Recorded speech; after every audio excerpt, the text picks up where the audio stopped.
আসসালামু আলাইকুম ফ্রেন্ডস, এটুজেট শিক্ষায় আপনাদেরকে স্বাগতম। আপনারা সবাই কেমন আছেন? আশা করি সবাই ভালো আছেন। বরাবরের মতো আপনাদের সাথে আছি আমি সাইফুল ইসলাম। চলে এসেছি নতুন একটি ভিডিও নিয়ে।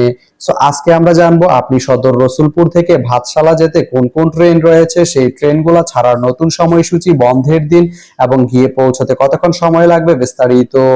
আমি যদি আপনাদেরকে ট্রেনের সময়সূচিগুলো বলে দেই, আপনি সদর রসুলপুর থেকে ভাতশালা যেতে শুধুমাত্র একটি ট্রেন রয়েছে, সেটি হচ্ছে কর্ণফুলী ট্রেনটি সদর রসুলপুর থেকে ছাড়বে দুপুর 1টা 6 মিনিটে এবং এটি ভাতশালা গিয়ে পৌঁছবে দুপুর 2টা 38 মিনিটে। এই ট্রেনটির কোনো অফ ডে নেই। তা আপনি সদর রসুলপুর থেকে ভাতশালা যেতে এই কর্ণফুলী ট্রেনটি ব্যবহার করতে পারেন। তো ভিডিওটি কেমন লাগলো অবশ্যই কমেন্ট করে জানাবেন। আর ভিডিওটি যদি ভালো লেগে থাকে বা আপনার কোনো উপকারে এসে থাকে তাহলে ভিডিওতে একটা লাইক করে দিবেন, কারণ আপনার একটা লাইক আমাকে অনেক ইন্সপায়ার করে নতুন নতুন আরো ভিডিও বানাতে। তো ধন্যবাদ সবাইকে ভিডিওটি এতক্ষণ ধৈর্য ধরে দেখার জন্য। ভালো থাকবেন, সুস্থ থাকবেন, এটুজেট শিক্ষার সঙ্গেই থাকবেন।